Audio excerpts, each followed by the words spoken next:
Bismillahirrahmanirrahim. Alhamdulillahi rabbil alamin. Wassalatu wassalamu ala al-mabuthi rahmatan lil alamin. Nabiyina Muhammad wa ala alihi wa sahbihi wa man tabi'ahum bi ihsanin ila yaumiddin. Amma ba'd.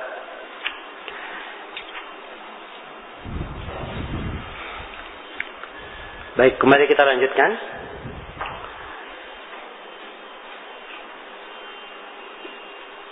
Pembahasan yang terkandung di dalam hadits yang ketiga dari bab pertama tentang fadlul Islam. Berkata penulis ketika menyebutkan hadits Nabi, ahabbud din ila Allah al-hanifiyatus samha. Agama yang paling dicintai oleh Allah adalah agama al-hanifiyah as-samha, agama hanifiyah samha. Ya.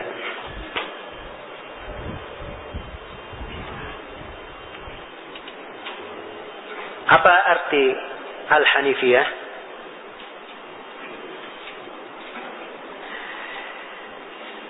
Al-hanifiyah secara bahasa itu dari kata al-hanaf, bermakna al-mail, bermakna kecondongan, sesuatu yang agak miring, condong, itu disebutkan mail namanya. Yang dimaksud dengan hanifiyah yaitu kecondongan kepada tauhid, meninggalkan apa? Meninggalkan kesyirikan. Iya. Karena itu asal penggunaannya dikatakan agama hanifiyah karena di dalam Al-Quran Allah telah memerintah kita untuk mengikuti agama Nabi Ibrahim. Dan agama Nabi Ibrahim itu adalah agama hanifan, hanifiyah. Allah berfirman, ثم أوحينا إليك أن اتبع ملة إبراهيم حنيفا وما كان من المشركين. Kemudian kami wahyukan kepada engkau Nabi Muhammad agar supaya mengikuti agama Nabi Ibrahim yang hanif. Dan Nabi Ibrahim itu sama sekali tidak tergolong ke dalam orang-orang yang berbuat kesyirikan. Iya. Jadi beliau dikatakan hanifan sebab dimaklumi Nabi Ibrahim adalah panutan di dalam tauhid dan panutan di dalam meninggalkan kesyirikan.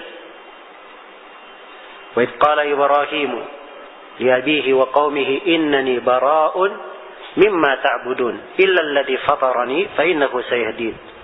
Ketika Nabi Ibrahim berkata kepada ayah dan kaumnya, sesungguhnya saya berlepas diri dari apa yang kalian ibadahi, kecuali Allah yang menciptakanku. Dialah Allah yang akan memberi hidayah kepadaku. Jadi inilah al-hanifiyah, agama Nabi Ibrahim alaihi salam. Iya. Agama Nabi Ibrahim alaihi salam. As-samha telah kita terangkan tadi artinya. As-samha artinya kemudahan, kemurahan, kedermawanan. Iya. Kemudian satu kalimat lagi sebelum kita jelaskan keutamaan Islam dari hadits ini. Ucapan di dalam hadits ahabbud din, agama yang paling dicintai. Apa arti agama di sini? Ya, alif lam di situ ya, pakai alif lam dalam bahasa Arab. Ini bisa diartikan dengan dua pengertian. Jadi kalau diterjemah bisa dua penerjemahan. Ahabbuddin bisa diartikan di antara seluruh agama yang paling dicintai oleh Allah adalah agama Islam yang hanifiyah dan apa? Samha. Ya. Sebab sifat Islam secara umum adalah hanifiyah. Dan sifat Islam secara umum adalah agama yang penuh dengan samha, kemudahan, kemurahan, dan kedermawanan. Karena itu bahasa di dalam hadits-hadits lain, inna ad-dina yusrun, sesungguhnya agama ini adalah apa? Mudah. Ya. Dan Allah firman, wa ma ja'ala 'alaikum fid din min haraj. Dan kami tidak pernah menjadikan ada kesusahan untuk kalian di dalam beragama. Ya. Jadi ciri umum dari agama Islam adalah agama yang mudah. Mana yang kedua dari ad-din? Bisa diterjemah begini juga. Ad-din bisa artinya di dalam Islam ini, ya, di dalam Islam itu sendiri, hal yang paling dicintai dari ajaran-ajaran Islam adalah al-hanifiyah as-samha. Ajaran Islam itu banyak. Salah satunya tuntunan bertauhid, tuntunan mempermudah. Ya, bertauhid dan mempermudah ini dari ajaran Islam yang paling dicintai. Jelas ya? Jadi ini dua makna di dalam hadis. Ya. Jelas dibangun di atas mana-mana ini terdapat di dalam hadis ini keutamaan Islam dari beberapa sisi. Sisi yang pertama, ini dari penyebutan keutamaan Islam adalah al-hanifiyah, yaitu mencocoki agama Nabi Ibrahim yang merupakan seluruh seruan para nabi dan para rasul. Iya. Kemudian yang kedua, dia adalah agama yang samha, agama yang dimudahkan. Agama yang dimudahkan. Dan kemudahan ini bagian dari rahmat Allah Subhanahu wa taala terhadap umat. Karena berbeda dengan umat-umat sebelum kita. Ya, di antara umat sebelum kita, mereka banyak kesusahannya pada syariatnya, diuji dengan ujian-ujian yang berat. Iya.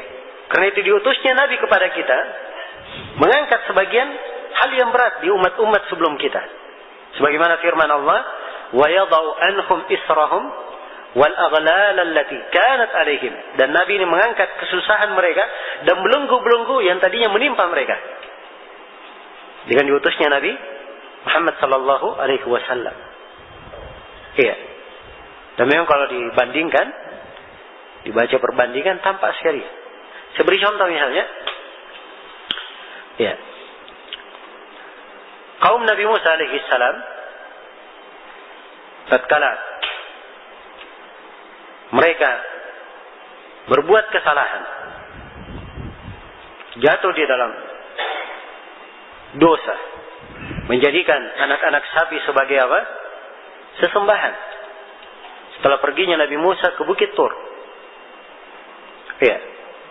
Setelah Nabi Musa kembali dan mereka bertobat, maka perintah taubat kepada mereka di dalam Al-Quran disuruh apa?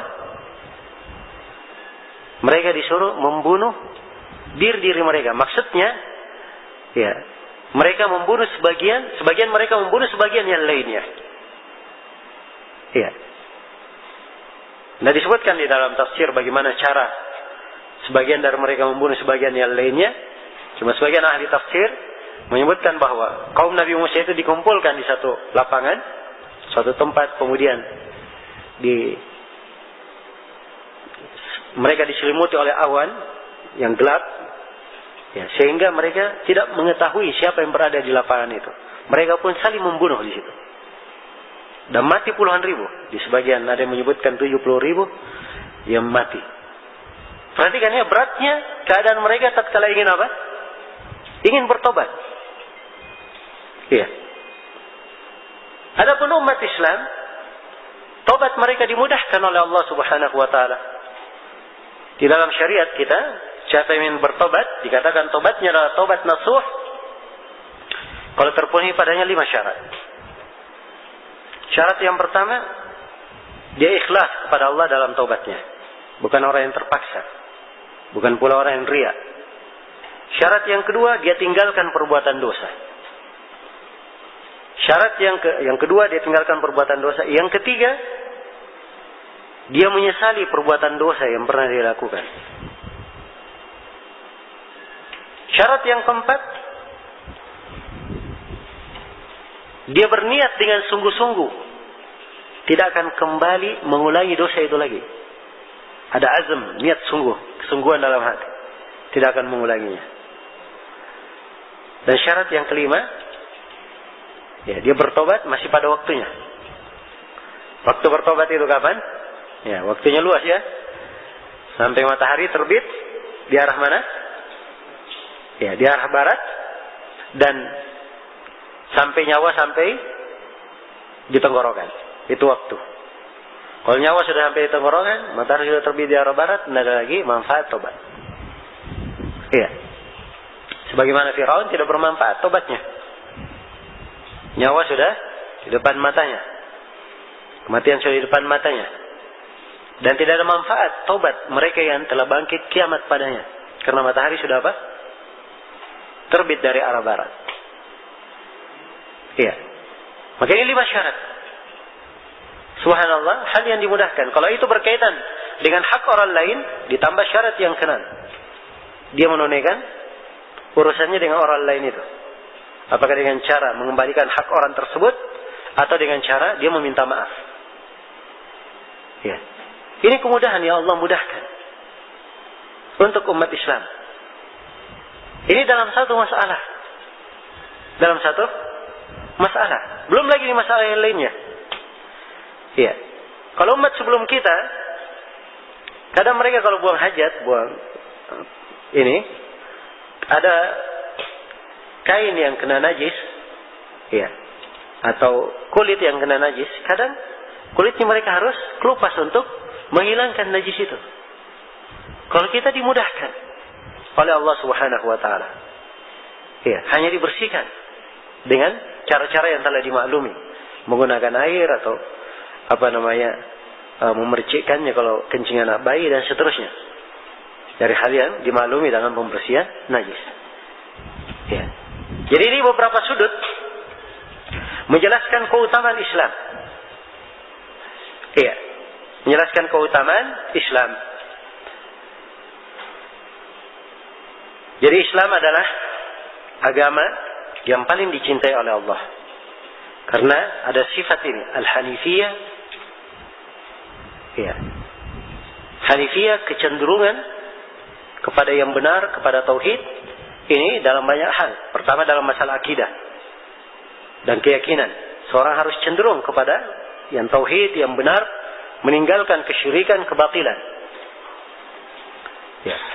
Di dalam pelaksanaan syariat, seorang harus hanifiyah. Dia harus cenderung kepada mengikuti Nabi sallallahu alaihi wasallam dan istiqamah, dan dia harus meninggalkan hawa nafsunya. Jadi kecenderungan ini yang disebut dengan nama apa? Hanifiyah. Samha, kemudahan. Iya. Tapi khusus untuk masalah kemudahan ini termasuk masalah yang penting. Saya terangkan di sini.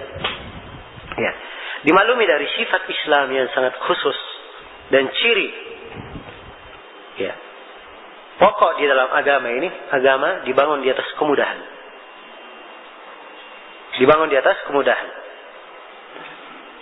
Allah berfirman, yuridullahu bikumul yusra wa la yuridu bikumul usr.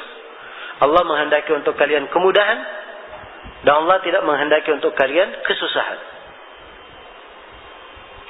Dan Nabi sallallahu alaihi wasallam bersabda, yassiru wa la tu'assiru wa basyiru wa la tunassiru. Hendaknya kalian mempermudah, jangan kalian mempersulit. Hendaknya kalian membuat orang bergembira, mendapat kabar gembira, jangan kalian membuat orang lari. Iya. Ini ciri agama kita. Sebagian sahabat ada yang mengimami. Dia baca bacaan panjang sekali. Iya. Sampai sebagian makmum dia keluar dari jamaah, kemudian dia sholat sendiri. Setelah itu ia melapor kepada Nabi sallallahu alaihi wasallam. Dan Nabi marah. Beliau berkata, "Inna minkum munaffirin." Di antara kalian ada yang membuat orang-orang itu lari. Perhatikan. Karena masalah mengimami terlalu lama, Nabi menegur.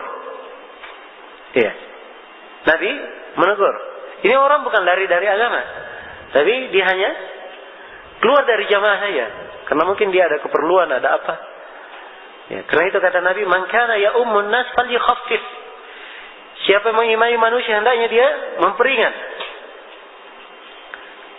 Ini hadis yang semana ini dan mana agama ini hendaknya dipermudah, ini perlu dirinci dan diberikan ukuran apa makna kemudahan.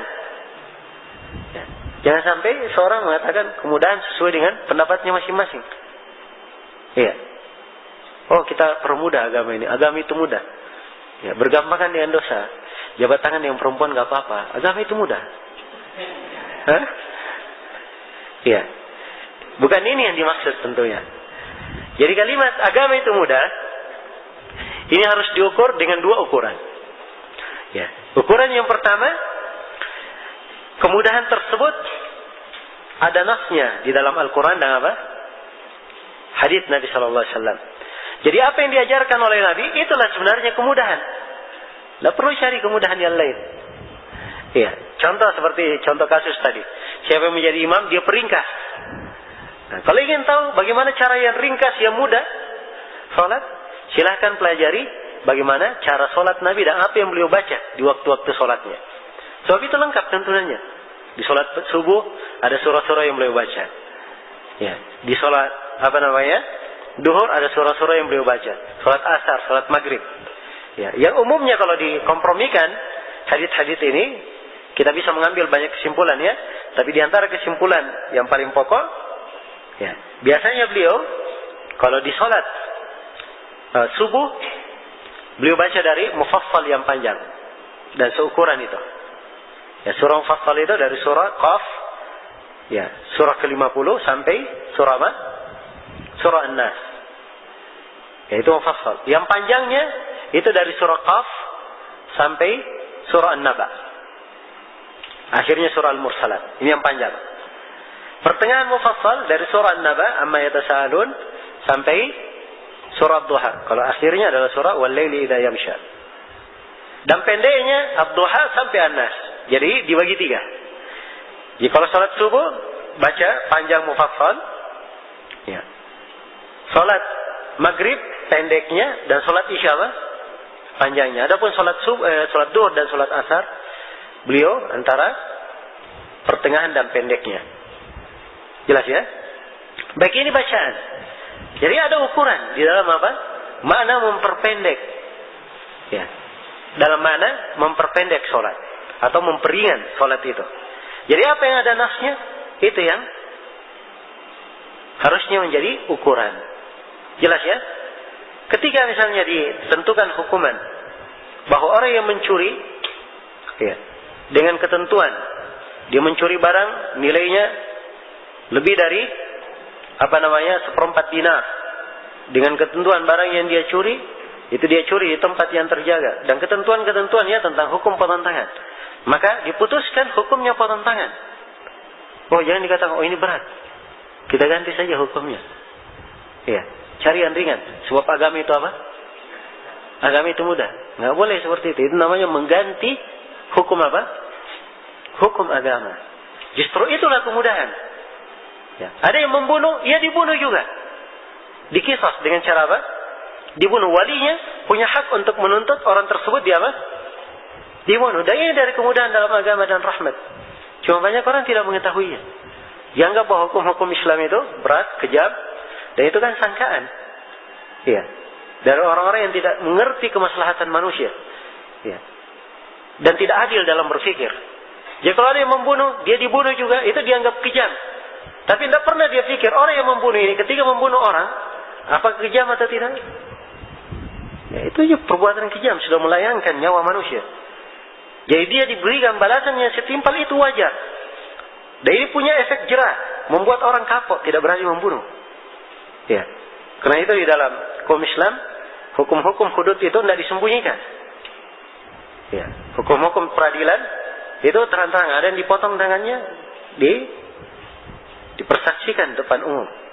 Ada yang dikisos, ya, dipenggal memang di depan lapangan dan disunnahkan habis sholat Jumat. Ya, kenapa? Supaya banyak yang menyaksikan. Ada efek jerak. Oh ini kalau ada yang membunuh gini hukumannya. Ada yang membuat kriminal, gini hukumannya. Jadi mereka pikir, wah, hati-hati, jangan berbuat dosa. Ya, kalau sekarang tidak seperti itu. Justru hukuman disembunyikan, eksekusi aja nggak dia lihat, ya kan? Jadi tidak ada efek jerahnya. Yang ditampakkan proses bagaimana bisa kriminal tersebut dilakukan. Yang mencuri, bagaimana dia mencuri sampai ketangkap, nah itu yang ditayangkan, disiarkan. Akhirnya mengajari masyarakat menjadi pencuri, perampok karena tontonannya. Orang yang di desa tadinya nggak ada yang tahu cara mencuri. Ya, tapi karena lihat di TV, oh begitu caranya. Ya. Akhirnya dapat ilmu. Ya. Dan ini termasuk kerusakan di dalam pemberitaan. Dan ini semua sebabnya karena mereka tidak menimbang dengan timbangan-timbangan Islami. Coba kalau dia menimbang dengan timbangan Islami, terdapat di dalamnya kemaslahatan, kemudahan, dan penjagaan untuk manusia. Penjagaan untuk manusia. Ya, dan ini sebagian sudut ya, dari sudut-sudut keindahan dan kemudahan di dalam Islam ini. Baik, ukuran yang kedua, mengukur kemudahan itu adalah hal yang ditetapkan oleh seorang imam dan ahli ijtihad. Sebab sebagian hal itu perlu ijtihad orang-orang yang berilmu. Orang-orang yang berilmu yang menguasai dalil Al-Quran dan hadits Rasulullah SAW, menguasai ucapan para imam di setiap masa. Sehingga kalau ada pembahasan perkara, mereka bisa memberikan ukuran yang memang dikenal di kalangan ahlul ilm. Dan itulah kemudahan. Iya. Jadi dari sinilah ucapan Sufyan Ats-Tsauri rahimahullahu taala, beliau berkata, "At-tasydid yuhsinuhu kullu ahad. Innamal ilmu ar-rukhsa ta'tika min faqih." Mempersulit itu semua orang bisa mempersulit. Siapa yang tidak bisa? Iya. Tapi memberikan kemudahan, itulah ilmu keringanan yang datang dari ahli fikih. Ya. Sebab ini sifatnya memang ilmu. Tapi kalau mempersulit, semua orang bisa. Siapa yang tidak bisa? Iya. Semua orang mampu. Tapi memberikan sesuatu sesuai dengan kadarnya, hal yang pasnya, ini hanya tugas orang-orang yang punya ilmu agama. Ya, karena itu al-ilm adalah rukhsah, keringanan yang datang dari seorang ahli fikih. Jadi ini dua ukuran. Ya, dua ukuran di dalam mengukur kemudahan. Ya, sekali lagi kemudahan itu bukan diukur dengan akal sendiri, dengan hawa nafsu, bukan diukur dengan adat istiadat, kebiasaan, ya, mengikuti orang lain, tidak. Tapi ukurannya adalah timbangan syariat dan ijtihad dari ahlul ilm, dari orang-orang yang berilmu. Baik. Kemudian di dalam setelah menyebutkan 3 ayat dan beliau sebutkan juga 3 hadis, setelah itu beliau terangkan di sini beberapa dari ucapan as-salaf. Ya, beliau bawakan dari ucapan 2 orang sahabat radhiyallahu taala anhum. Yang pertama dari Ubay bin Ka'ab. Kata beliau, ya, ada di halaman 17. Kata beliau, "Wa an Ubay bin Ka'ab radhiyallahu anhu annahu qala." Dari Ubay bin Ka'ab radhiyallahu anhu, beliau berkata, "Alaikum bis-sabili was-sunnah. Fa innahu laysa min abadin ala sabilin wa sunnatin dzakara ar-rahmana fa fadat aynakum min khasyatillah fatamassahu an-nar." Dari Ubay bin Ka'ab radhiyallahu anhu, ya, beliau berkata, nah, Ubay bin Ka'ab ini dari pemuka para ulama sahabat, ya, radhiyallahu taala anhu. Ubay bin Ka'ab berkata, "Alaikum bis-sabili was-sunnah." Ya, kata beliau, kalian wajib berpegang teguh di atas jalan dan di atas sunnah. Ya, 2 hal. Di atas jalan dan di atas apa? Di atas sunnah. Apa jalan yang beliau maksud? Jalan yang beliau maksud adalah jalan Nabi Muhammad sallallahu alaihi wasallam dan jalan para sahabatnya. Iya. Ini yang disebutkan di dalam Al-Quran. Wa anna hadha sirati mustaqiman fattabi'uhu wa la tattabi'us subul fatafarraqa bikum an sabilihi. Sungguhnya inilah jalanku yang lurus, ikutilah jalan tersebut. Dan jangan kalian mengikuti jalan-jalan lain sehingga memecah kalian dari jalan Allah. Dan itu pula di dalam firman-Nya, "Qul hadhihi sabili ad'u ila Allah ala basirah ana wa man ittaba'ani. Subhanallah wa ma ana minal musyrikin." Katakanlah Muhammad, hadhihi sabili, inilah jalanku. Aku berdakwah kepada Allah di atas jalan ini juga orang-orang yang mengikutiku. Iya. Jadi yang dimaksud dengan jalan, alaikum bisabil, hendaknya kalian berpegang dengan jalan. Itu jalan Nabi dan para sahabat. Was sunnah, dan hendaknya kalian berpegang dengan sunnah. Iya. Sunnah jelas maknanya ya. Yang dimaksudkan dengan sunnah adalah sunnah Rasulullah sallallahu alaihi wasallam. Ya. Jadi ini penggunaan dua hal yang mirip. Ya. Jalan Islam dan sunnah Rasulullah sallallahu alaihi wasallam. Dan kalimat sunnah itu sendiri punya dua makna. Dia punya makna umum dan punya makna apa? Makna khusus. Ya, makna umum itu artinya kalau dikatakan sunnah Nabi, artinya agama yang dibawa oleh Nabi seluruhnya dikatakan sunnah. Baik. Jadi alaikum bisabili was sunnah. Hendaknya kalian berpegang di atas jalan, berpegang teguh di atas jalan dan sunnah.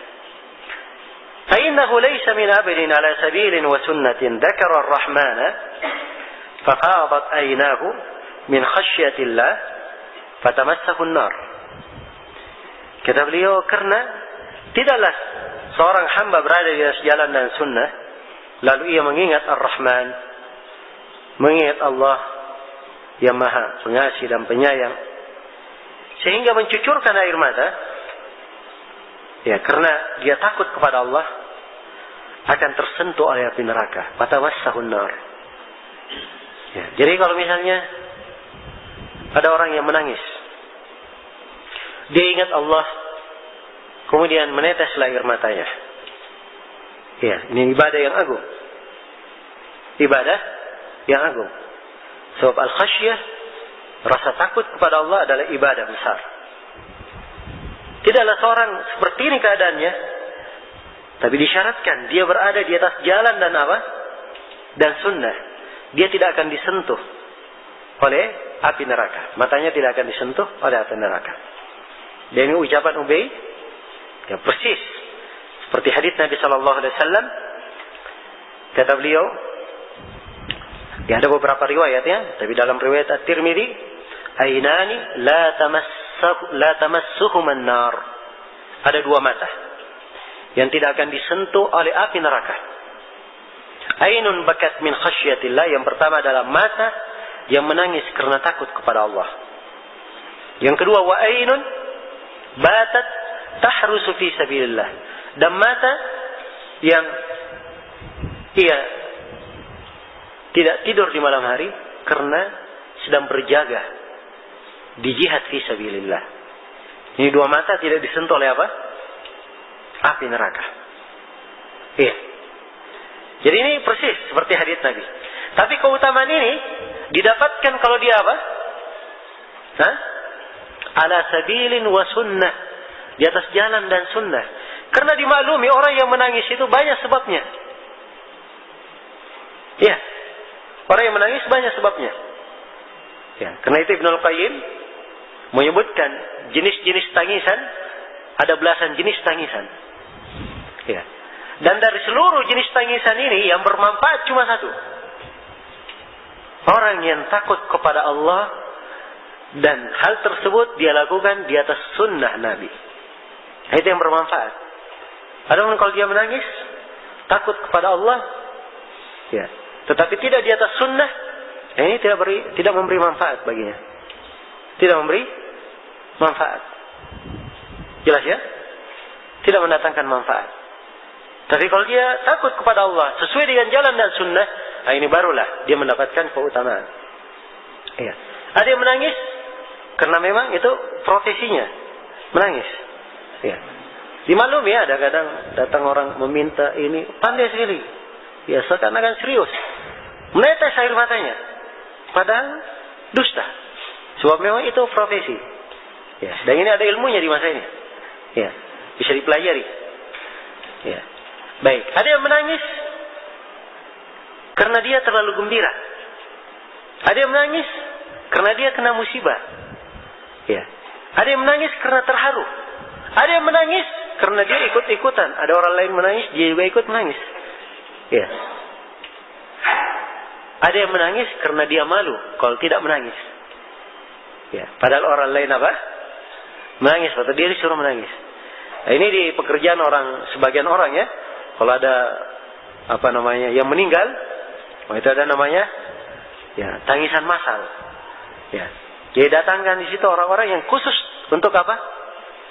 Menangisi mayit yang sudah pergi ini. Agar supaya terkesan bahwa si mayit ini memang banyak orang yang kehilangan. Ya. Nah, ini dari hal-hal yang tidak di atas sunnah. Yang di atas sunnah itu cuma satu saja. Ya. Disyaratkan ini. Ala sabilin wa sunnah. Dia harus di atas jalan. Ya. Di atas jalan dan sunnah. Baik.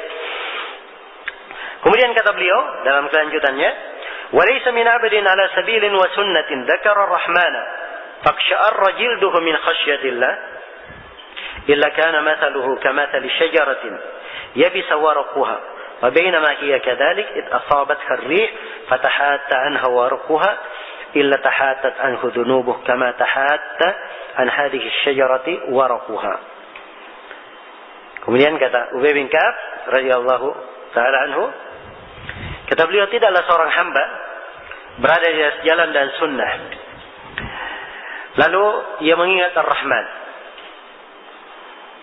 sehingga kulitnya merinding karena takut kepada Allah. Ya, ini hati seorang hamba yang diliputi dengan keimanan. Dia mengetahui kebesaran Rabb-Nya. Dia mengetahui keagungan Rabb-Nya. Ya. Dan mengetahui keagungan Allah ini perlu ilmu untuk seseorang memunculkannya di dalam hatinya. Ya. Supaya dia tahu siapa Rabb-Nya. Dan ini yang paling bagus untuk memunculkan pengagungan kepada Allah adalah dia mempelajari Asmaul Husna. Dan dia mempelajari akidah. Ya. Sebab ini dua hal yang membuat seseorang itu pandai mengagungkan Allah. Ya. Dia tahu nama-nama Allah. Ar-Rahman, yang maha pengasih, yang maha penyayang, yang maha perkasa, yang maha keras siksaannya, yang maha memberi rezeki, yang maha mampu. Dia ingat Asmaul Husna sehingga betul-betul diagungkan Allah. Iya. Kalau dia punya pengagungan terhadap Rabb-Nya, maka seperti keadaan orang-orang yang beriman yang disebut di dalam surah Al-Anfal. Iya. Wa idza tuliyat alaihim ayatuhu innamal mu'minuna alladziina idza dzukirallahu wajilat qulubuhum. Orang-orang yang beriman itu kalau dibacakan nama Allah bergetarlah hati-hati mereka. Iya. Ini memberikan pengaruh ke hati karena adanya keimanan, pengetahuan terhadap Allah Subhanahu wa taala. Iya. Karena itu Ubay bin Ka'ab selalu menegaskan di atas jalan dan apa? Di atas jalan dan sunnah. Karena orang yang di atas jalan dan sunnah, mengerti Islam, mengerti sunnah, itulah yang bisa seperti ini. Iya. Yang bisa seperti ini. Karena takut kepada Allah. Kecuali keadaannya seperti pohon yang daun-daunannya telah mengering. Dalam keadaan demikian, angin pun menimpanya. Sehingga daun-daunnya berguguran. Maka dosa-dosa hamba tersebut akan berguguran sebagaimana daun-daun berguguran dari pohon itu. Ini keutamaan yang besar ya bagi siapa yang berada di atas sunnah. Ya, ibarat dia berdosa, dosanya bagaikan daun yang sudah kering, tertimpa angin, dengan dia menangis tertimpa angin, jatuh dosa-dosa itu. Sebagaimana daun-daun itu berjatuhan. Ya. Kemudian, dan ini poin yang paling pokok sebenarnya di sini, yang ingin diingatkan dan ditekankan oleh Syekh dengan membawakan ucapan Ubay bin Ka'ab. adalah kalimat yang paling terakhir dari ucapan Ubay bin Ka'ab. Dan ini menunjukkan fikih yang mendalam dari para sahabat. Kata Ubay bin Ka'ab, "Wa inna iktisadan fi sabilin wa sunnatin khairun min ijtihadin fi khilafi sabilin wa sunnatin." Kata beliau radhiyallahu taala anhu, sesungguhnya bersikap pertengahan, ya, iktisad itu tengah-tengah ya. Kadang orang bahasakan yang bahasa apa? Bahasa hemat. Ya. Karena itu bahasa Arabnya kalau perekonomian itu dikatakan iktisad. Dari kata apa? Dari kata pertengahan. Sebab orang belajar ekonomi untuk apa? Ya, dia pandai menggunakan harta itu dengan sebaik mungkin, kan begitu? Ya, kalau dia punya modal, sebaik mungkin dia kelola, menghasilkan sebanyak-banyaknya dan sesedikit mungkin dari harta itu untuk menutupi operasional ataupun segala keperluannya. Nah, itu perekonomian namanya. Karena itu dikatakan ilmu al-iktisad. Ya. Cuma saya di sini terjemahkan dengan diterjemah di sini bersikap pertengahan. Ya. Sesungguhnya bersikap pertengahan di atas jalan dan sunnah lebih baik daripada bersungguh-sungguh tetapi menyelisihi jalan dan apa? Dan sunnah. Iya. Ini fikih yang sangat penting. Dan inilah keutamaan Islam. Ya. Jadi dalam Islam itu, ya, yang dituntut adalah seorang mencocoki sunnah dan tuntunan. Walaupun amalannya sedikit, yang sedikit ini akan menjadi sangat besar. Ya. Tapi kalau tidak mencocoki sunnah dan tuntunan, maka itu tidak memberikan kebaikan untuk pelakunya. Apakah sama sekali tidak ada kebaikannya atau kurang kebaikannya? Iya. Karena itu yang pokoknya adalah mengukur perbuatan di atas jalan dan sunnah. Saya beri contoh misalnya, orang yang sholat maghrib 3 rakaat, ya, dia terbatas 3 rakaat saja. Itu lebih afdal daripada orang yang melakukan sholat maghrib 4 rakaat. Kalau dia lakukan sholat maghrib 4 rakaat, bagus atau tidak? Hah?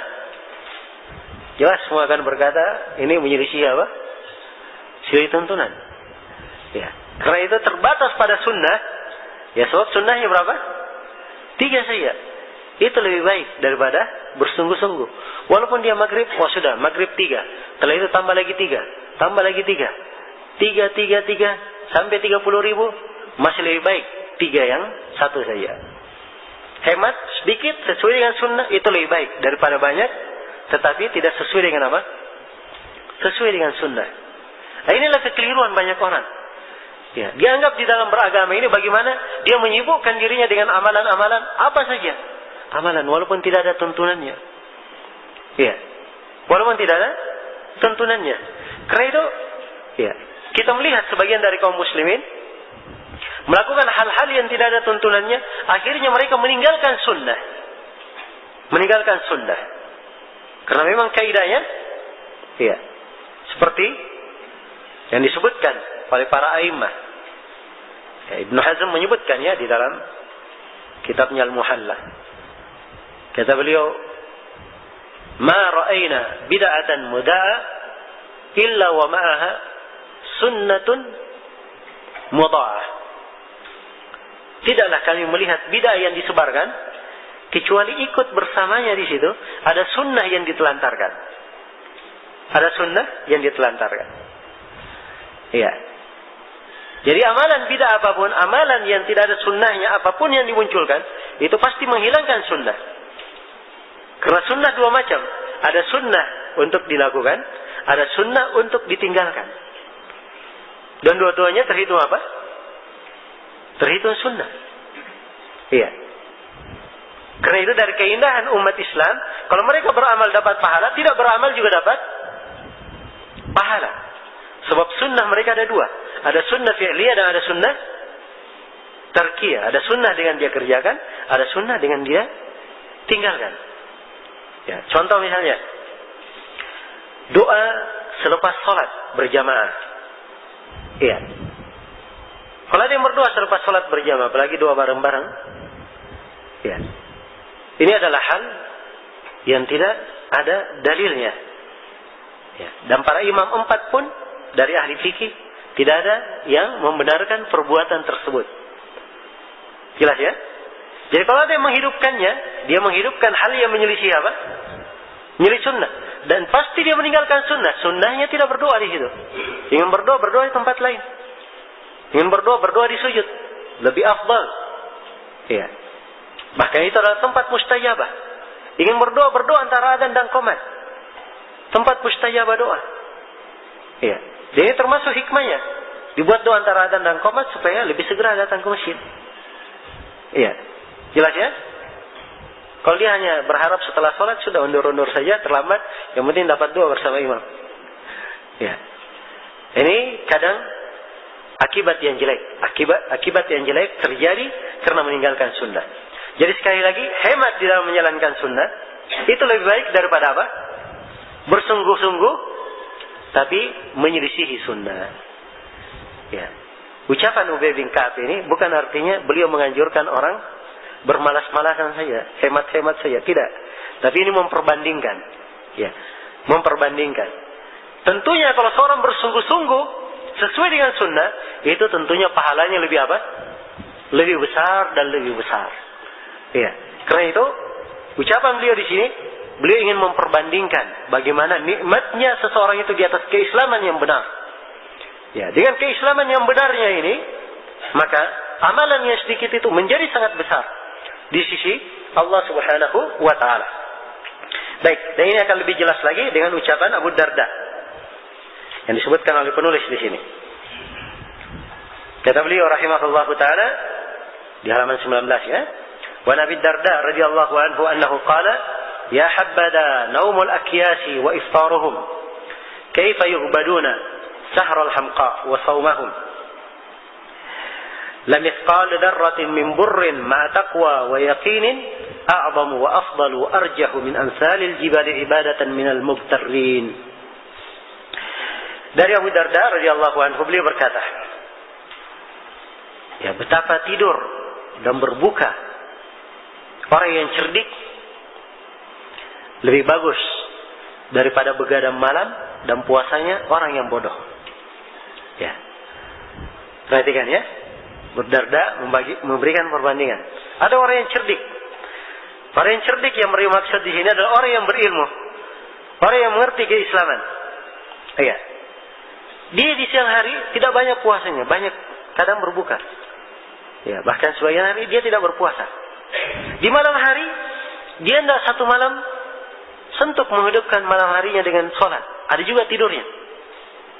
Ya, kata Abu Darda, berbukanya mereka dan tidurnya mereka di malam hari itu lebih bagus daripada apa? Daripada puasanya orang-orang yang tertipu, puasa tiap hari. Ya. Malamnya sholat apa? Satu malam suntuk. Ya. Karena ini menyelisih sunnah. Menyelisih sunnah. Karena Nabi SAW ya, tidak melakukan puasa terus-menerus. Ya, dan yang lebih kuat di kalangan para ulama bahwa puasa terus-menerus itu hukumnya adalah makruh. Hukumnya adalah makruh. Lebih afdalnya kalau dia ingin puasa Daud, sehari berpuasa, sehari apa? Berbuka. Itu yang paling afdal. Kalau dia ingin turun sedikit, ada puasa Senin Kamis. Ya, ingin turun lagi, puasa 3 hari dalam apa? 1 bulan. Ya, ini lebih utama. Ya.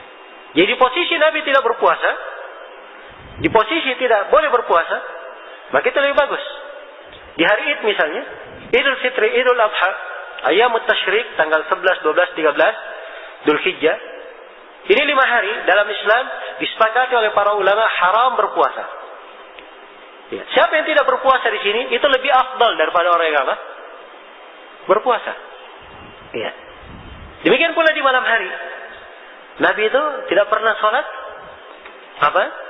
1 malam penuh. Ya, kecuali di keadaan tertentu. Seperti bulan Ramadan. Ya, karena beliau pernah sholat tarawih mengimami Ya, setelah sholat subuh, setelah sholat isya, beliau berdiri mengimami para sahabat sampai dekat waktu sahur. Hingga sebagian sahabat mengkhawatirkan ketinggalan makan sahur. Iya. Ini di keadaan tertentu. Tapi kalau dia sholat satu malam suntuk tiap hari, ini tidak sesuai dengan apa? Tidak sesuai dengan sunnah. Dan akan datang nanti disebut oleh penulis, ya, hadits 3 orang yang datang ke rumah Nabi, yang bertanya tentang ibadah Nabi. Ada yang mengatakan mau puasa terus menerus, tidak berbuka. Ada yang mengatakan mau sholat satu malam suntuk, tidak tidur. Ada yang mengatakan tidak mau nikah. Yang perempuan hanya ingin sibuk dengan ibadah saja. Kemudian Nabi tegur mereka dengan keras. Jelas ya? Jadi ini menunjukkan bahwa ibadah itu dilihat, ya, kepada kecerdikan. Itulah bahasa Abu Darda di sini, al-aqyas, orang-orang yang cerdik, mengerti tuntunan. Ya. Kemudian kata beliau lebih memperjelas ya mana cerdik ini.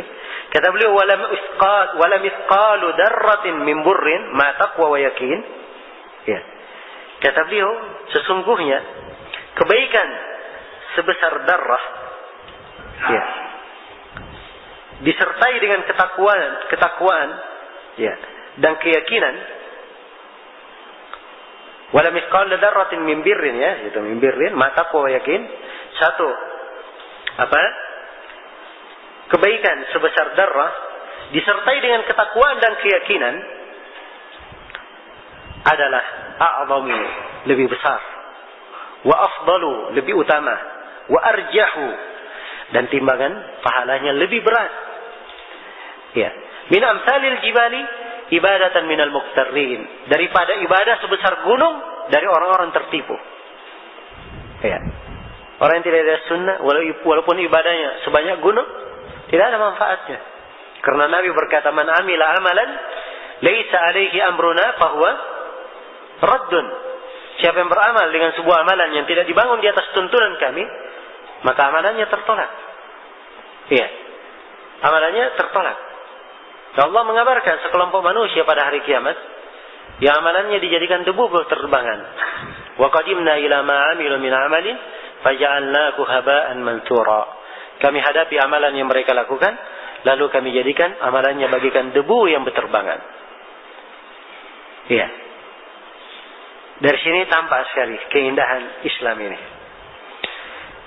Bahwa yang menjadi ukuran di dalam keislaman itu adalah hal yang mencocoki sunnah, ya, mencocoki keislaman. Kalau dia sesuai dengan jalan, sesuai dengan sunnah, maka pasti dia akan mendapatkan keutamaan-keutamaan tersebut. Dia tidak perlu membebani dirinya dengan sesuatu yang Allah dan Rasulnya tidak mensyariatkannya. Iya, Allah dan Rasulnya tidak mensyariatkannya. Selesai dulu ya bab ini.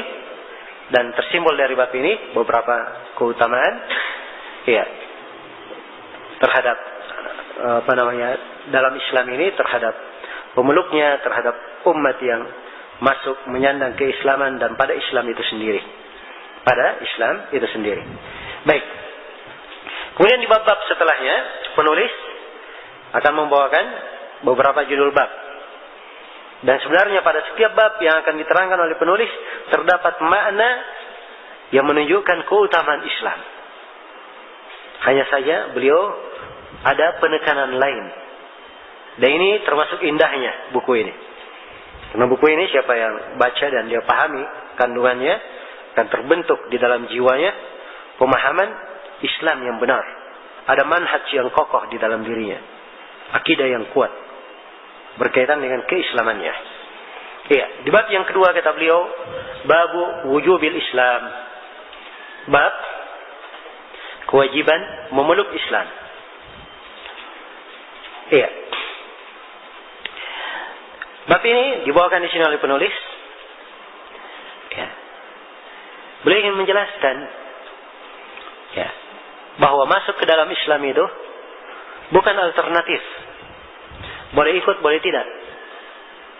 Ya.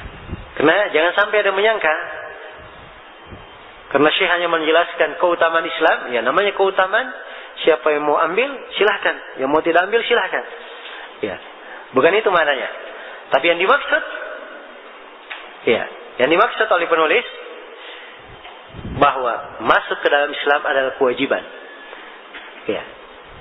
Karena itu beliau berikan bab khusus tentang wajibnya masuk ke dalam Islam. Jelas ya?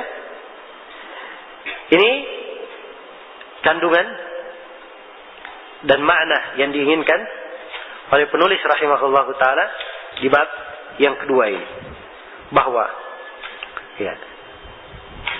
seorang itu wajib masuk ke dalam Islam dan diharamkan untuk keluar dari jalan keislaman, untuk keluar dari jalan keislamannya.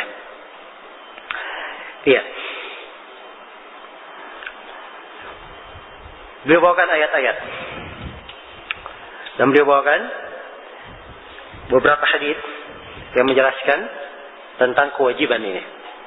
Dari ayat-ayat dan hadits-hadits yang beliau bawakan akan tampak kandungan bab ini dan pentingnya di dalam kehidupan kita.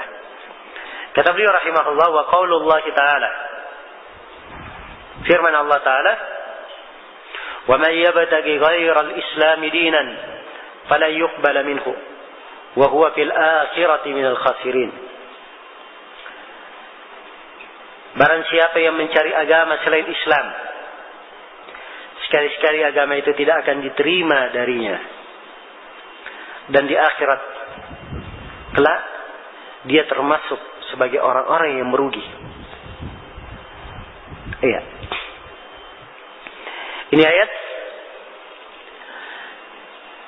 kandungan pokok atau dasar pokok tentang wajibnya masuk ke dalam Islam. Karena di dalam ayat ini Allah Subhanahu wa taala menjelaskan bahwa siapa yang mencari agama selain daripada agama Islam tidak akan diterima darinya. Bukan tidak diterima setelah itu selesai, tapi diterangkan wa huwa fil akhirati minal khasirin, dan dia di akhirat kelak tergolong ke dalam orang-orang yang merugi. Tergolong ke dalam orang-orang yang merugi. Karena itu siapa saja yang mencari agama selain daripada Islam, mencari tuntunan selain daripada Islam, maka pasti tidak diterima darinya, dan dia di akhirat kelak pasti tergolong sebagai orang yang merugi. Sebagai orang yang merugi. Maka ini kandungan dari ayat penegasan tentang wajibnya masuk ke dalam Islam. Cuma di sini ada satu fikih dari ayat yang sebenarnya banyak orang yang kurang memahami ayat ini. Sebagian orang menyangka bahwa ini ayat ini artinya siapa yang mencari agama selain Islam, maksudnya dia mencari masuk ke dalam Yahudi, Nasrani, Majusi, tidak diterima. Seakan-akan maknanya cuma itu. Padahal kandungan ayat lebih luas maknanya daripada itu. Tidak terbatas. Rahasia dalam memahami maknanya itu di dalam memahami kata minal khasirin. Dia di akhirat kelak daripada orang yang merugi. Orang yang merugi di akhirat itu terbagi dua. Ada khasara kubra, kerugian besar. Ada khasara sugra, kerugian kecil. Dua jenis kerugian.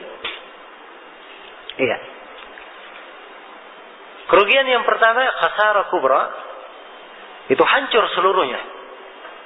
Hancur seluruh amalannya. Ini kerugian yang paling besar sudah. Nah, ini orang yang masuk ke agama selain dari Islam. Dia Yahudi, Nasrani, Majusi, Hindu, Buddha, apa saja dari agama selain Islam yang dia masuki, pasti dia merugi dengan kerugian yang besar pada hari kiamat. Ini mana yang pertama. Mana yang kedua, khasara sugra, khasara kecil. Dia rugi sebagian amalannya. Rugi sebagian amalannya. Tidak diterima sebagian amalannya. Jelas ya? Karena itu dikatakan khasarah kecil, kerugian kecil. Dan mereka yang tidak diterima sebagian amalannya ini, ya, mereka muslim, tetapi amalan yang dia lakukan tidak berada di atas tuntunan Islam. Jelas ya? Kalau begitu, mana ayat ini bisa kita pahami lebih sempurna kalau kita sudah memahami ini. Kita baca ulang ayatnya, maka pasti pemahaman akan berubah. Ya, wa may yabtaghi ghairal islami dinan, siapa yang mencari selain daripada Islam sebagai agama. Jadi selain daripada Islam sebagai agama, apakah dia cari agama Yahudi, Buddha, Nasrani dan seterusnya, atau dia mencari selain daripada Islam sebagai agama, agama bermakna tuntunan. Dia mencari tuntunan selain daripada apa? Yang diajarkan oleh Nabi, tuntunan yang tidak di dalam Al-Quran dan hadis. Ya, inilah orang yang berbuat bidah, berbuat perkara baru, ini merugi. Sebab tidak diterima darinya. Tidak diterima darinya. Jelasnya? Jadi ini makna dari ayat. Karena itu ayat ini juga terdapat di dalamnya keutamaan Islam. Dari sisi, ya, segala keberuntungan itu sudah ada di dalam Islam. Segala keberuntungan sudah ada di dalam Islam. Kapan dia keluar dari keislaman, pasti yang dia dapatkan adalah apa? Adalah kerugian. Kerugian besar maupun kerugian kecil. Kerugian besar maupun kerugian kecil. Iya. Jadi sekali lagi ayat juga terdapat penjelasan tentang keutamaan Islam. Tapi Syekh di sini ingin menekankan makna wajibnya masuk ke dalam Islam. Iya. Jangan sampai ada yang menyangka, ya, keutamaan-keutamaan Islam ini hanya sekedar anjuran, alternatif saja, boleh ikut, boleh tidak. Ya, beliau ingin menekankan bahwa keutamaan itu tambahan anugerah dari Allah. Ya, untuk umat Islam. Tapi kewajiban itu ada di pundak setiap orang. Kalau dia tidak masuk ke dalam Islam, pasti dia adalah orang yang apa? Orang yang merugi. Pasti dia adalah orang yang merugi. Baik, dan ini termasuk metode umum ya di dalam agama kita, di dalam beragama. Seorang itu di dalam beragama, ya, jangan dia hanya semangat mendengarkan hadits-hadits tentang keutamaan saja. Ya, keutamaan beramal ini, keutamaan beramal itu. Ya, kalau dia lakukan sholat sekian, pahalanya ini. Kalau dia bersedekah sekian, pahalanya ini. Kalau dia haji begini, maka pahalanya begini. Dia hanya sibuk mengurus apa? Keutamaan, tetapi tidak mengerti hukumnya. Dasarnya, hukum masuk Islam adalah apa? Wajib. Keutamaan, walaupun dia tidak tahu, pasti dia dapatkan. Walaupun dia tidak tahu. Tapi hukum kalau dia tinggalkan, apa? Ini pasti rugi, kan begitu? Tapi keutamaan, saya nggak tahu pun ada keutamaannya. Kalau saya lakukan, maka tetap saya dapat apa? Dapat keutamaan tersebut. Ya, hanya saja memang orang yang mengetahui keutamaan tentunya lebih termotivasi untuk melakukan apa? Amalan. Dan ini fungsi keutamaan. Karena itu keliru orang-orang yang ya kerjaannya hanya baca fadail amal saja. Ya, keutamaan. Hari ini keutamaan, besok baca keutamaan. Tapi belajar nggak tahu. Cara sholat bagaimana? Nggak tahu bagaimana cara sholat. Ya. Wudunya bagaimana? Nggak tahu bagaimana cara wudu. Ya. Kamu wudu begini caranya. Ya begitu saya lihat ayah-ayah saya dan nenek moyangku. Ya. Jelas ya? Ini tidak dibenarkan. Karena itu Nabi SAW ya mengajarkan wudu kepada para sahabat. Beliau peragakan dulu berwudu. Ya, hadits Utsman bin Affan ya, riwayat Bukhari Muslim. Utsman memperagakan wudu. Setelah berwudu, beliau berkata bahwa Nabi pernah memperagakan wudu seperti ini. Kemudian beliau berkata, "Man tawaddaa nahwa wudu'i hadza, thumma shalla rak'atayn la yuhaddith fihima nafsah, ghafara Allahu lahu ma taqaddama min dhanbi." Siapa yang berwudu seperti wuduku ini, lalu dia salat 2 rakaat, tidak membisikkan dalam dirinya sesuatu, maksudnya dia khusyuk salatnya, tidak terikut dengan bujukan atau syaitan memalingkan konsentrasinya, maka diampuni apa yang telah lalu dari dosanya. Jadi Nabi peragakan dulu cara wudu, kewajiban berwudu. Setelah beliau peragakan wudu, hukum, baru beliau terangkan keutamaan. Jelas ya? Ya, sekarang yang terbalik. Ya, keutamaan, hukum, nggak mengerti apa hukumnya. Ya. Dan ini kekeliruan di tengah umat dan kekeliruan di dalam mendidik. Ya. Jelas ya? Maka Syekh di sini, kalau ada yang bertanya kenapa Syekh dahulukan penyebutan keutamaan, ya, karena memang di dalam Al-Quran kadang disebut keutamaan dahulu baru hukum, kadang disebut hukum dulu kemudian apa? Keutamaan. Tapi dua hal harus apa? Harus terkait. Dan Syekh memberi judul umum Fadlul Islam. Dan kata keutamaan ini, keutamaan Islam masuk juga di dalamnya penjelasan tentang kewajiban. Ya, dan inilah bab yang kedua yang ingin beliau terangkan di sini. Baik, ini ayat yang pertama. Ayat yang kedua, kata beliau, wa qauluhu ta'ala, dan firman Allah Ta'ala, inna ad-dina 'indallahil Islam. Sesungguhnya agama yang diridhai di sisi Allah hanyalah Islam. Iya. Baik. Ayat ini terdapat di dalamnya penegasan bahwa agama yang diridhai di sisi Allah hanyalah al-Islam, hanyalah keislaman. Ya. Dan harus diketahui bahwa Islam itu punya dua makna. Iya. Ada makna umum dan ada makna apa? Makna khusus. Ya. Kalau Islam itu sendiri dari definisi bahasa, Islam artinya berserah diri. Dari sisi bahasa. Iya. Kalau dia sudah tunduk berserah diri, itu artinya dia sudah berislam. Itu dari sisi apa? Dari sisi bahasa. Kalau dari sisi istilah, Islam itu punya dua makna. Ada makna umum dan ada makna khusus. Iya. Makna umum, Islam definisinya diterangkan oleh penulis di bukunya yang lain. Nah, di sini beliau terangkan, tapi di buku lain. Judulnya Al-Usul As-Salasa. Beliau katakan al-Islamu huwa al-istislamu lillahi bit-tauhid wal-inqiyadu lahu bit-ta'ah wal-bara'atu minasyirki wa ahlihi. Islam itu adalah seorang berserah diri kepada Allah dengan mentauhidkannya. Berserah diri kepada Allah dengan mentauhidkannya. Iya. Wal-inqiyadu lahu bit-ta'ah. Terikat kepada Allah dengan taat kepadanya. Wal bara'atu minasyirki wa ahlihi. Dan berlepas diri dari kesyirikan dan pelaku kesyirikan. Nah, itu keislaman. Iya. Pemurnian ibadah hanya kepada Allah dan berlepas diri dari segala yang diibadahi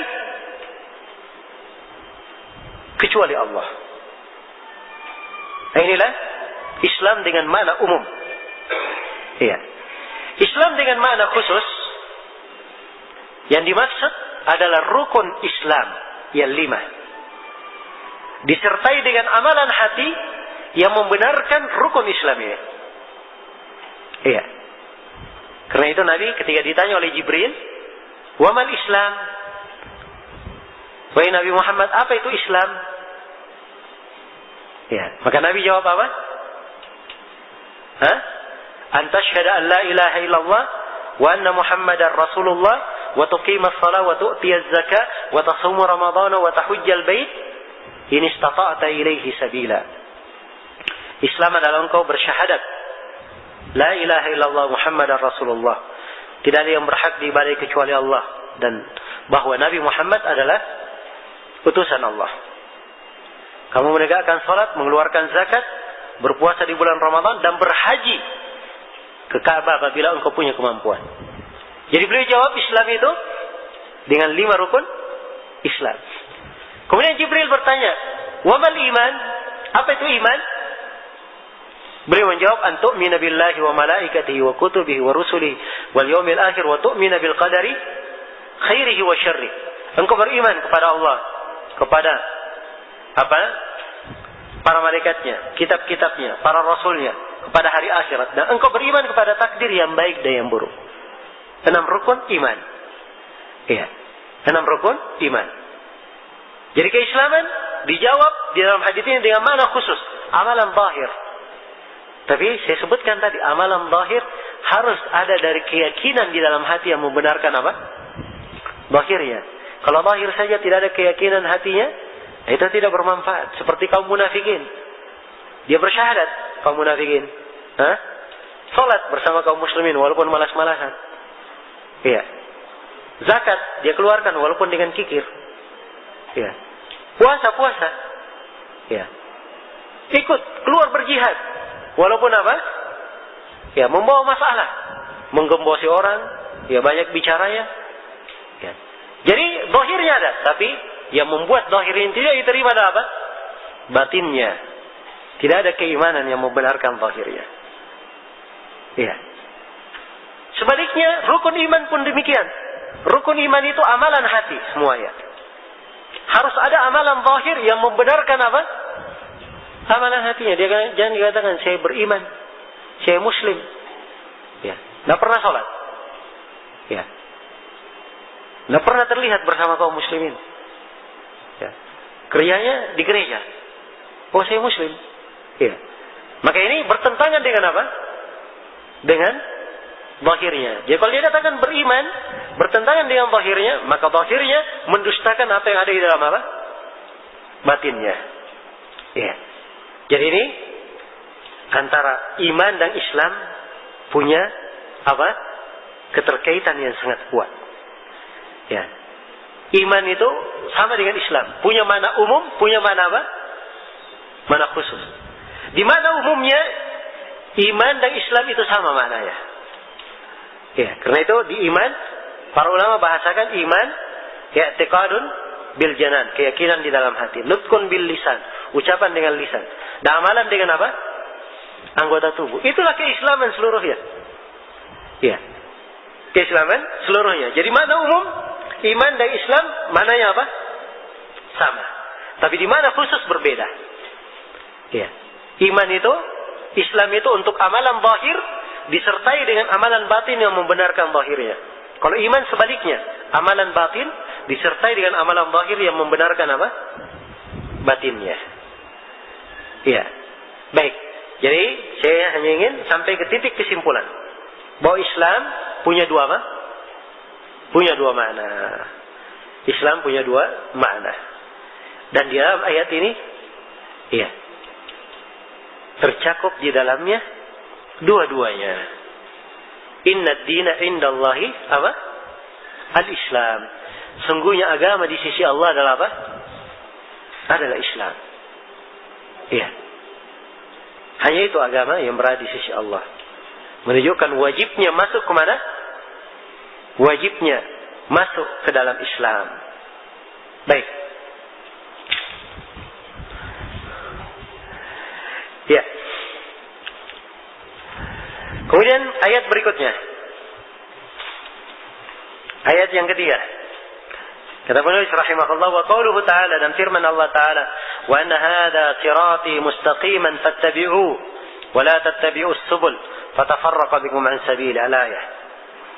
Firman Allah ta'ala, dan sungguhnya ini adalah jalanku yang lurus, maka ikutilah jalan itu, dan jangan kalian mengikuti jalan-jalan lain, karena jalan-jalan lain itu akan mencerai-beraikan kalian dari jalannya. Iya. Ini ayat akhir dari wasiat yang akhir dari 10 wasiat yang disebut di surah Al-An'am. Surah Al-An'am itu 3 ayat berturut-turut. Ya, dan ini ayat yang terakhir ya, dari ayat 151, 152, 153. Ini yang terakhir. 3 ayat terkandung di dalamnya 10 wasiat. Terkandung di dalamnya 10 wasiat. Ya. Dan ayat ini adalah wasiat yang terakhir. Wasiat yang terakhir. Wa anna hadha sirati mustaqiman. Allah berfirman, dan sesungguhnya ini, ya, inilah jalanku, mustaqiman, yang lurus. Perhatikan ya, kalimat inilah. Ya. Dimaklum ya, bahasa-bahasa isyarat itu sesuatu yang disyaratkan, ini, itu. Kalau hal tersebut sudah jelas, sudah diketahui, dimaklumi, baru diisyaratkan. Iya. Ya. Ada buku saya tunjuk ini. Ya. Ada orang yang tunjuk itu, misalnya. Sudah jelas, sudah dimaklumi. Kalau sesuatu belum dimaklumi, nggak boleh memakai kata isyarat. Dan ini dari ayat kita pahami tentang kesempurnaan Islam. Ini termasuk keutamaan Islam. Bahwa Islam itu jalannya sangat terang. Ya. Sangat jelas jalan Islam itu. Sehingga Nabi hanya di dalam ayatnya dikatakan, sungguhnya ini adalah jalanku. Saking terangnya dan jelasnya jalan Islam tersebut. Iya. Dan Rasulullah sallallahu alaihi wasallam telah bersabda, "Laqad taraktukum 'ala al-bayda, lailuha kanahariha, la yazigu anha illa halik." Sungguh saya telah meninggalkan kalian di atas petunjuk yang putih. Disebut seperti apa? Suatu yang sangat putih, terang. Malamnya sama dengan siangnya. Di siang hari, ya, kita bisa melihat apa saja. Demikian pula agama ini di malam hari pun sama dengan siangnya. Tidak ada yang samar, tidak ada yang tersembunyi. Kata Nabi, la yazigu anha ba'di illa halik. Tidak ada yang menyimpang dari tuntunan ini setelahku kecuali dia pasti binasa. Ya. Dan ini dari hadits-hadits yang menunjukkan tentang kewajiban masuk ke dalam Islam dan mengikuti jalan Islam itu. Jalan lurus, telah terang, jelas. Kita hanya sekedar mengikuti, menapaki. Ya. Bukan hal yang susah, Masya Allah, dimudahkan. Ya. Yang susah itu kalau kita bikin jalan sendiri. Ya. Ini jalan sudah ada, Masya Allah. Kita lewat saja. Sudah diaspal, sudah bagus jalannya. Setelah itu kita bikin jalan sendiri. Masih gunung, dibongkar dulu gunungnya. Kemudian pasang aspalnya. Ya. Kalau benar kerjanya, mungkin bisa dimanfaatkan. Ya. Kalau bahan-bahannya tidak benar, ya, tidak benar cara buat jalannya, tidak ada manfaatnya. Ini jalan sudah lengkap, sempurna. Kita hanya berjalan saja di atasnya. Betapa indahnya Islam itu. Iya. Karena itu, orang-orang yang keluar dari tuntunan Al-Quran dan Sunnah itu mencari kesusahan untuk dirinya sendiri. Iya. Kalau dia katakan dirinya cerdik, masih banyak orang-orang yang cerdik, yang berpikir, ya, mencari jalan sendiri, dan akhirnya mereka juga tersesat. Kalau dia bikin jalan sendiri misalnya pakai pemikirannya, nanti pasti akan datang ada lagi orang yang lebih cerdik membantah dia. Ya. Dan ini dimaklumi adalah kesulitan di tengah manusia. Karena itu indahnya Islam, tuntunan cuma satu. Agama telah jelas. Segala perkara telah diterangkan. Iya, telah diterangkan. Kewajiban umat hanya sekedar mengikuti, mencontoh saja. Sekedar mempelajari agamanya. Sehingga ia berjalan di atas jalan yang lurus. Iya. Nah, inilah pentingnya kita mempelajari buku ini yang menguraikan tentang keutamaan Islam. Karena mana-mana ini, ya, ini termasuk hal yang samar di tengah umat Islam itu. Iya. Jadi sebentar selalu ada orang yang mau belajar Islam, mau dianggap belajar itu ada hal yang sangat sulit sekali. Iya. Apalagi kalau dia dapat orang-orang yang punya pemahaman yang miring-miring. Iya. Salat, oh itu kamu belum salat itu tadi. Oh saya baru salat duhur, kamu belum salat, itu bukan salat namanya. Ya, jadi dia punya penafsiran salat di mana? Penafsiran batin. Ya. Apa penafsirannya ini? Wah ini mereka punya 1001 macam penafsiran. Jadi tidak ada gunanya. Kita tafsirkan pun pasti penafsiran kita salah. Ya. Pasti penafsiran kita salah. Jelas ya? Ini repot orang-orang kayak gini. Ya. Mudah-mudahan tidak ada yang ketemu ya. Ada sebagian anak muda pulang dari masjid, baru sholat Jumat. Dia dapati orang-orang tua lagi duduk di depan rumahnya. Sekelompok orang tua duduk di depan rumahnya, ya, cakap-cakap, merokok. Tidak hadir sholat Jumat. Anak muda ini, ya, berkata, bapak kok nggak hadir ke masjid sholat Jumat? Ya. Kami sudah sholat, kata mereka. Kami sudah sholat. Loh, gimana bapak sudah sholat? Cuma duduk di sini aja. Ya. Kata mereka, oh sudah, ilmu kamu belum sampai ke sana. Ilmu kamu belum sampai ke sana. Anak muda ini cerita, pening dia dengar ucapan bapak-bapak ini. Ilmunya belum sampai ke sana. Dia sudah susah-susah ke masjid untuk sholat. Tiba-tiba dikatakan ilmunya belum sampai ke sana. Ini karena kasihan. Ada orang-orang yang seperti ini membuat orang-orang yang tadinya sudah baik menjadi apa? Menjadi rusak. Kalau seperti keadaan anak muda ini, dia nggak paham ucapan orang tersebut, pening kepalanya mendengarkannya. Iya. Maka ini hal yang memberatkan agama. Karena itu agama ini adalah hal yang dimudahkan. Perkara yang jelas, perkara yang terang. Iya. Sesuai dengan fitrah. Akan datang nanti ya. Agama ini sesuai dengan fitrah. Iya. Kalau dia katakan tadi, kami sudah sholat. Nah, ini dari dasarnya memang sudah salah. Ya, sebab mereka ini lebih baik daripada Nabi Muhammad SAW. Ya. Nabi Muhammad, beliau di hari yang beliau meninggal, masih keluar dipapah oleh pamannya, ya, Al-Abbas dan menantunya Ali bin Abi Thalib. Dipapah menghadiri sholat berjamaah. Padahal beliau adalah manusia yang terbaik, orang yang paling bertakwa, orang yang paling dekat kepada Allah Subhanahu wa Ta'ala. Iya. Cuman ya itulah, syaitan bagaimana menyesatkan orang dari jalan Islam. Iya. Karena itu nikmat yang sangat besar. Kalau seorang itu mengenal jalan Islam, dia sudah mengenal jalan tersebut, ya, sisa kewajibannya bagaimana istiqamah di atas jalan, itu kewajibannya. Ya, dan ini ada pembahasan lainnya untuk istiqamah di atas jalan, dan penulis akan menerangkan di sini bagaimana hal-hal yang menyebabkan seorang hamba itu istiqamah di atas jalan Islam. Dan ini termasuk keistimewaan buku ini. Dia tidak hanya menjelaskan keutamaan, keterangan jalan Islam, tapi beliau terangkan juga bagaimana seorang itu istiqamah di atas jalan Islam. Karena itu beliau akan terangkan nanti tentang bahaya bid'ah, ya, tentang jangan merasa terasing, orang yang dikucilkan karena dia beramal dengan tuntunan Islam benar. Ya, beliau bawakan nas-nas tentang hal ini dari Nabi SAW, hal yang menguatkan seorang hamba istiqamah di atas agamanya. Istiqamah di atas agamanya. Baik. Untuk ayat yang kita baca di sini, ayat yang ketiga, oleh penulis dibawakan ucapan Mujahid, ya, untuk menafsirkan ayat. Qala Mujahid, as-subul al-bid'ah wasyubuhat. Mujahid rahimahullah berkata, subul di dalam ayat, jalan-jalan. Di dalam ayatnya, wala tattabi'us subul, jangan kalian ikuti jalan-jalan lain. Ya, jalan-jalan lain ini yang dimaksud adalah bid'ah-bid'ah dan syubhat-syubhat. Ya. Ini penafsiran Mujahid bin Jabr, murid Ibnu Abbas. Salah seorang ahli tafsir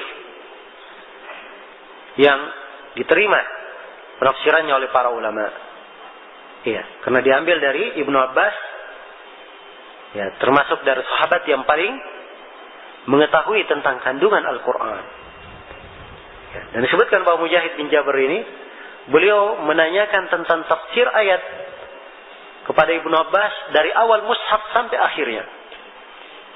Dia telah tanyakan kepada Ibnu Abbas. Ya. Ini menunjukkan apa? Kedetailan beliau dalam belajar dan semangat beliau juga tentunya. Ya, sebab ini bukan bukan waktu yang sedikit untuk seperti itu. Ya, bukan hanya daurah sehari 2 hari. Ya, untuk hal yang seperti ini. Nah, sebagian sahabat berkata, saya pelajari surah Al-Baqarah selama 7 tahun. Masya Allah, surah Al-Baqarah saya. Selama berapa? Selama 7 tahun. Ya. Karena kandungan fikih dan kandungan ayat yang sangat mendalam. Baik. Jadi, kalau kita gandengkan dengan tafsir Mujahid di sini, sangatlah terang maksud dari penulis membawakan ayat. Beliau ingin menerangkan bahwa masuk ke dalam Islam adalah kewajiban. Iya. Karena kita diperintah, fattabi'u, ikutilah jalan itu. Dan kita dilarang untuk mengikuti jalan-jalan yang lain. Apakah itu bid'ah maupun syubhat. Karena bid'ah bukan dari Islam. Syubhat bukan dari Islam. Iya. Bukan dari Islam. Iya. Maka ayat ini juga terdapat di dalamnya sekaligus penjelasan tentang keutamaan Islam. Dari sisi seorang yang berislam itu, dia pasti terjaga dari bid'ah dan terjaga dari apa? syubhat. Kalau dia benar-benar di atas jalan keislaman, dia pasti akan kokoh di atas keislamannya, terjaga dari bid'ah dan terjaga dari syubhat. Iya. Baik, ini 3 ayat. Kemudian penulis membawakan hadis.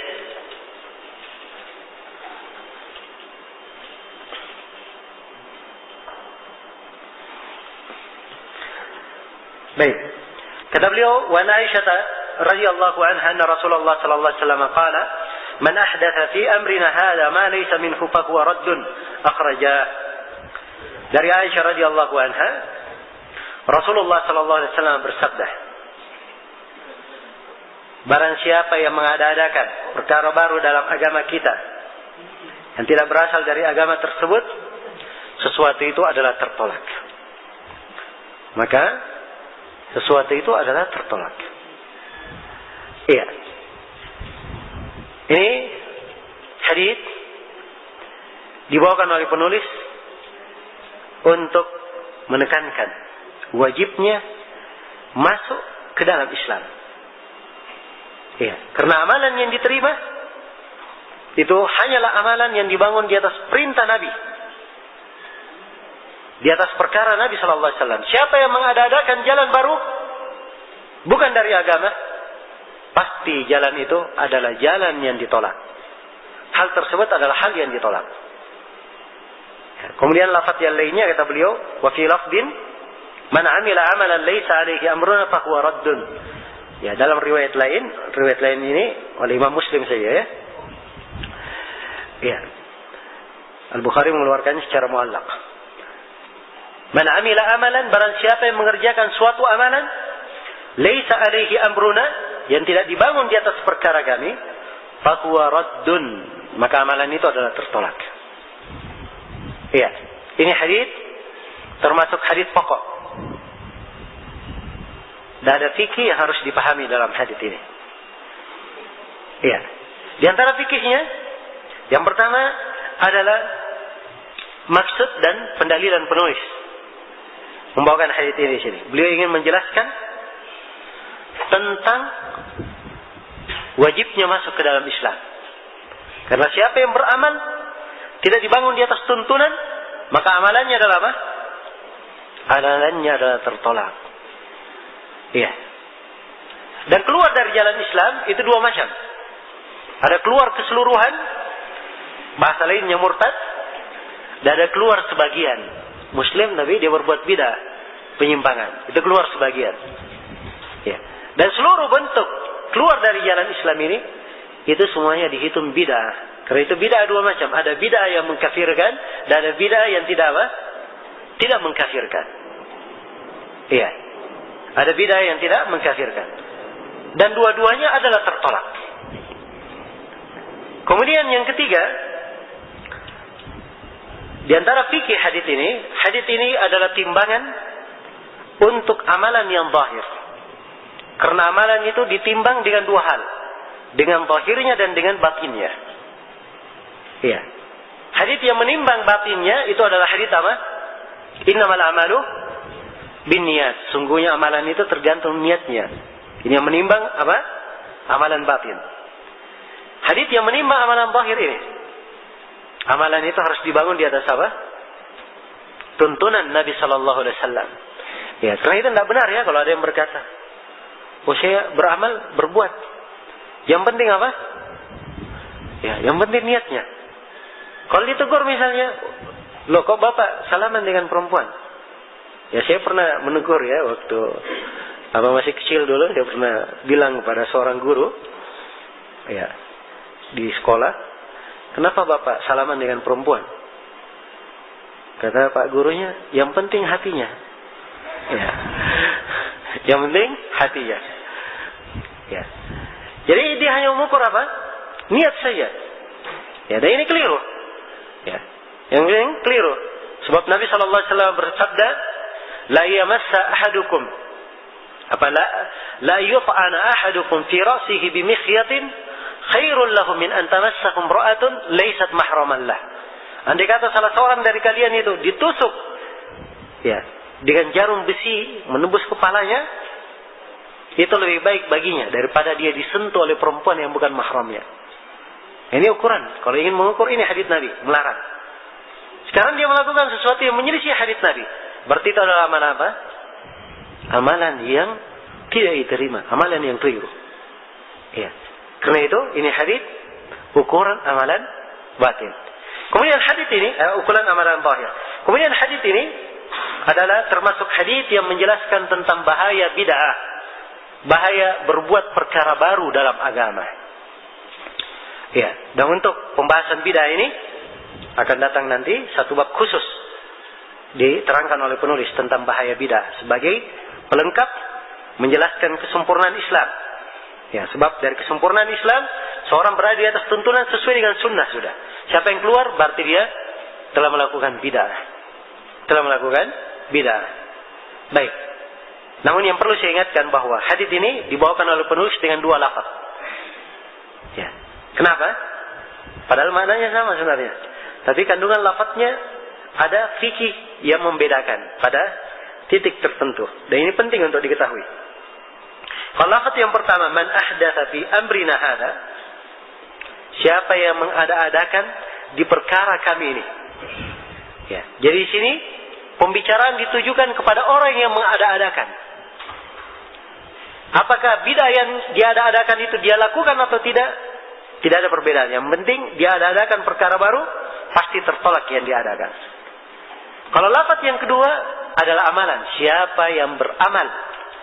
Jadi amalan bid'ah tertolak. Apakah dia mengada-adakannya atau bukan? Yang penting itu bid'ah, pasti apa? Tertolak. Jadi hadits ini dengan dua konteksnya memberikan dua makna sekaligus. Bahwa bid'ah semuanya tertolak. Apakah dia mengada-adakannya atau bukan? Tertolak.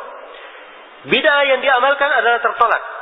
Dia mengikuti orang lain atau dia membuat sendiri, semuanya sama saja. Dianggap apa? Tertolak, tidak diterima. Jelas ya? Ini kandungan dari dua lafaz ini. Ya. Karena itu, ya, kita memahami hadits Nabi dan mempelajari kandungannya, kebaikan yang sangat besar. Banyak sekali fikih di dalamnya.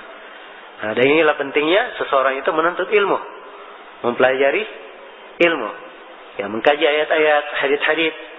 Ya.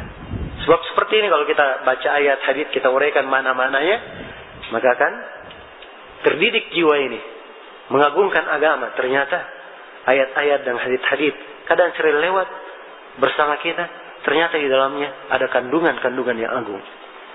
Ya, yang menunjukkan pentingnya kita mempelajari. Pentingnya kita mempelajarinya. Iya.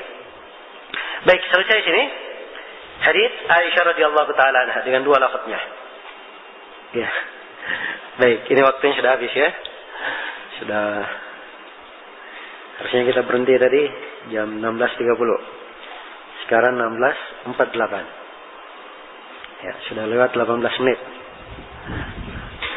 Baik. Tidak ada masalah untuk sesi ini, kita sampai sini dulu. Nanti insya Allah kita lanjutkan nanti di sesi berikutnya. Sebentar setelah sholat isya. Ya. Selepas sholat langsung kita lanjutkan. InsyaAllah ta'ala. Baik, untuk sementara saya cukupkan dulu sampai sini. Semoga apa yang kita dengarkan pada sore hari ini ada manfaatnya. Hadanallahu wa iyyakum ajma'in. Subhanakallahumma bihamdik. Asyhadu an la ilaha illa anta. Astaghfiruka wa atubu ilaik. Walhamdulillahi rabbil alamin.